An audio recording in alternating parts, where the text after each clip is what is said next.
Tourist destination Digha, এই বিরাট সমুদ্র তটে মাত্র 63 জন নুলিয়া রয়েছে। কিছুদিন আগেই একজন চিত্র পরিচালকের মৃত্যু উদয়পুরে ঘটেছে। উড়িষ্যা সরকার সিট বানিয়েছে। আমি এসপি পূর্ব মেদিনীপুরকে নির্দেশ দিয়েছি অবিলম্বে হোম সেক্রেটারি, ডিজিপির মাধ্যমে হোম সেক্রেটারির কাছে পাঠাতে এই মামলাটাও যাতে সিআইডি নিয়ে নেয়। ওনার পরিবার থেকে এখানে মামলা করে গেছেন, যেটা একটা ন্যাচারাল ডেথ হিসেবে ইউডি মামলা হয়ে আছে। খুব অন্যায়। আমরা নুলিয়াদের সংখ্যা বৃদ্ধি করার জন্য বলে গেছি, আমি এসডিও কাঁথিকে দায়িত্ব দিয়েছি। নুলিয়াদের অর্থনৈতিক সুরক্ষার প্রশ্নে তাদের অর্থ বৃদ্ধি করার কথা বলে গেছি। 630 টাকা করে পায়, কতটা বৃদ্ধি করা যায় তারা অ্যাসেসমেন্ট করে ঠিক করবে।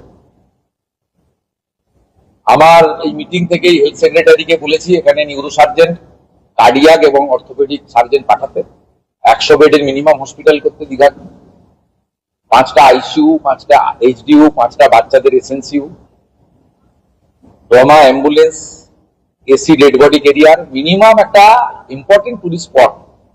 সেখানে যা যা দরকার সেটা বলা হয়েছে। আপনি শুনলে অবাক হবেন, 5 জন মতো এসআই নিয়ে দীঘা থানা চলছে, ডিএসপি দিয়ে রেখেছে, আইসি দিয়ে রেখেছে, মানে মাথা ভারী প্রশাসন। উপরটা খুব সুন্দর, নিচটা অন্ধকার, প্রদীপের নিচে অন্ধকার। 15 জন কনস্টেবল, ভাবতে পারেন দীঘা থানাতে।